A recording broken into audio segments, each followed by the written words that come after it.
On a l'impression que le sol sous nos pieds est parfaitement stable, n'est-ce pas? Eh bien, en réalité, notre planète est une machine vivante, animée par des forces absolument colossales. Des forces capables de redessiner des continents entiers et de libérer une énergie qu'on peine à imaginer. Alors la grande question c'est, d'où vient toute cette agitation? Qu'est-ce qui se cache derrière les séismes et les éruptions volcaniques? C'est cette mécanique interne, cette fureur de la planète qu'on va décortiquer ensemble. Commencions tout de suite avec un terme que tout le monde connaît, un séisme, ou plus simplement un tremblement de terre. Ce sont ces vibrations, parfois violentes, qu'on ressent au sol. C'est vraiment la manifestation la plus directe de cette énergie qui remonte des profondeurs. Mais, et c'est là que ça devient fascinant, ces événements ne se produisent pas du tout au hasard. Si on prend un peu de recul et qu'on les place sur une carte du monde, un schéma très clair se dégage. Regardez bien, l'activité sismique et volcanique n'est pas éparpillée, pas du tout. Elle dessine des sortes de longues ceintures, un peu comme les coutures sur un ballon.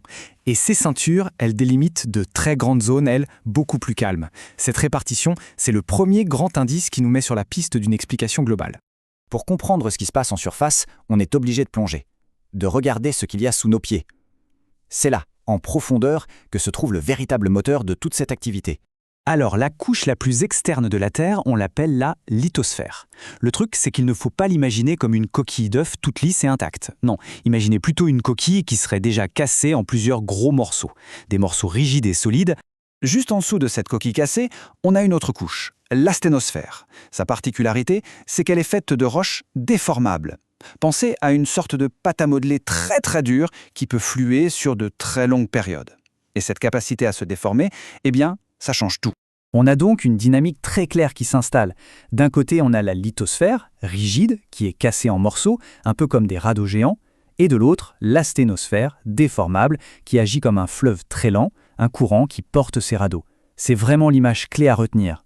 Voilà, on y est. Le concept central, c'est celui de plaques lithosphériques ou plaques tectoniques. La surface de notre planète est en fait un immense puzzle composé de ces plaques qui bougent constamment les unes par rapport aux autres, de quelques centimètres par an. Bon, maintenant qu'on a les acteurs en place, voyons un peu ce qui se passe quand ces plaques interagissent. Comment cette danse perpétuelle façonne le monde qu'on connaît. Premier type de mouvement, la convergence. C'est tout simple, c'est quand deux plaques se dirigent l'une vers l'autre. Forcément, à un moment, ça va coincer. C'est un véritable choc de titans qui se prépare. Et dans ce choc, souvent, la plaque la plus dense, en général une plaque océanique, va être forcée de plonger sous l'autre. Elle s'enfonce littéralement dans les profondeurs de la Terre. Ce processus fondamental s'appelle la subduction. Et là, les conséquences sont spectaculaires. C'est ce mouvement qui est à l'origine des plus hautes chaînes de montagnes, comme l'Himalaya, mais aussi des fosses océaniques les plus profondes, des séismes les plus dévastateurs et des volcans les plus dangereux qu'on appelle explosifs. À l'exact opposé de la convergence, on a, bien sûr, la divergence. Là, c'est le contraire. Deux plaques s'éloignent l'une de l'autre. Un espace secret entre elles. Ce phénomène, il se produit surtout au fond des océans, le long de gigantesques chaînes de montagnes sous-marines, les dorsales océaniques. C'est par là que du magma remonte des profondeurs pour combler la faille qui s'ouvre. En arrivant au contact de l'eau froide, ce magma se solidifie et, hop, de la nouvelle croûte océanique se forme. C'est un processus de création continue.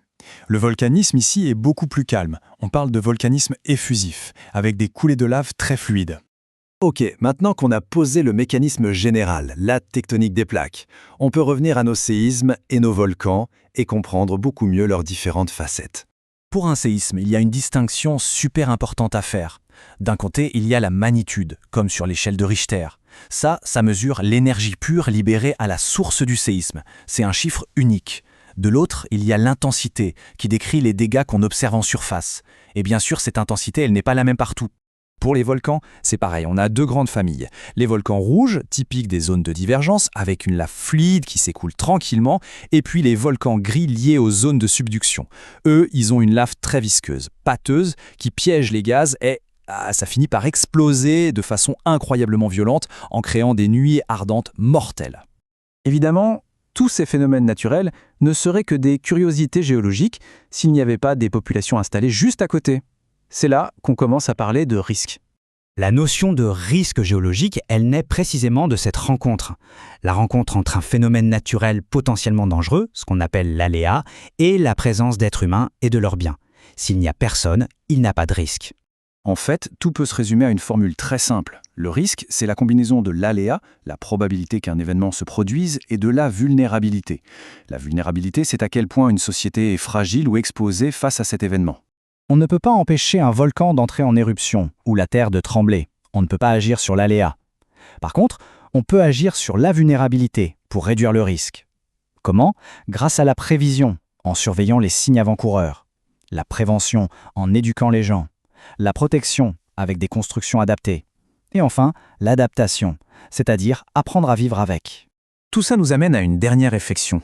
On a beau progresser, comprendre de mieux en mieux comment notre planète fonctionne, face à des forces aussi titanesques, est-ce que notre capacité à prévoir, à anticiper, sera un jour suffisante pour nous mettre totalement à l'abri ? C'est une question qui reste et restera sans doute ouverte.